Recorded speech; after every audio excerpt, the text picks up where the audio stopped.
جن کے ہاتھ میں مسلمانوں کے مال ہیں، جن کے ہاتھ میں مسلمانوں کی اجتماعیت کے اموال ہیں، جن کے ہاتھ میں جمعیتوں کے اموال ہیں، جن کے ہاتھ میں جماعتوں کے اموال ہیں، جن کے ہاتھ میں انجمنوں کے اموال ہیں، جن کے ہاتھ میں تنظیموں کے اموال ہیں، جن کے ہاتھ میں مدرسوں کے اموال ہیں، جن کے ہاتھ میں مسجدوں کے اموال ہیں، مال ان کے لیے بہت بڑی آزمائش بن گیا ہے، مال ان کے لیے بہت بڑا امتحان، بہت بڑا فتنہ بن گیا کہ رسول صلی اللہ علیہ وسلم نے ایک حدیث میں ارشاد فرمایا، ان لکل امت فتنہ وفتنۃ امتی المال۔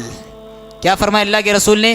ہر امت کو اللہ رب العالمین نے آزمائش میں مبتلا کیا، اور میری امت کی سب سے بڑی آزمائش کس کے ذریعے؟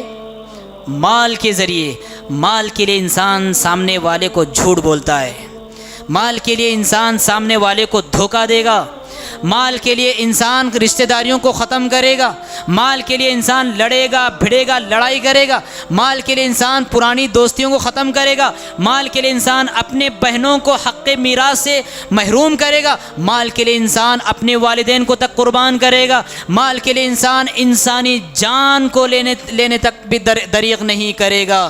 ان لکل امت فتنہ وفتنۃ امتی المال۔ میری امت کا سب سے بڑا فتنہ اگر کوئی ہے تو مال ہے۔ آج زمانے کا رخ دیکھ کر ہم کو اندازہ ہوتا ہے کہ زمانہ جس ڈگر پر جا رہا ہے اور انسانیت کا رجحان جس طرف ہو رہا ہے، اس کو دیکھ کر اندازہ لگتا ہے کہ آج انسان وہی سب سے بڑا دیندار ہے جو جتنا زیادہ غریب ہے، نادار ہے، فقیر ہے۔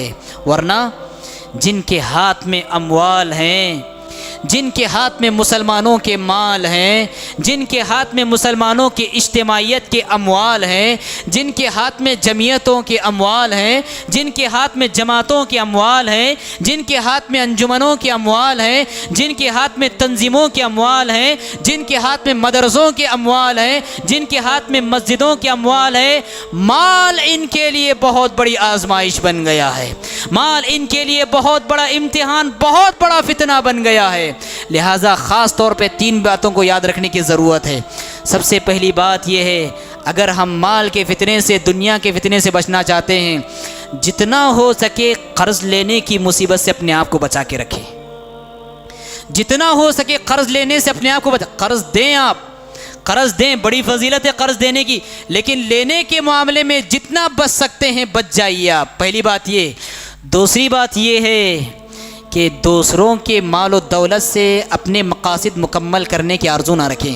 میرے کچھ پلاننگ ہیں، میرے کچھ منصوبے ہیں، مجھے مکمل کرنا ہے، دوسروں کے مال پر میری نظر نہیں رہنا، دوسروں کے اموال و دولت کو لے کر میں اپنی منصوبے مکمل کروں، میری یہ فکر نہ ہو۔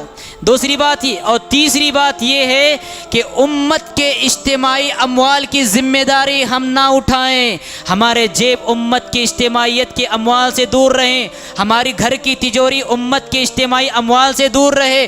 جتنا امت کے اجتماعی اموال سے میں اپنے آپ کو بچاؤں گا، نہ میں اپنے دینداری کی حفاظت کروں گا۔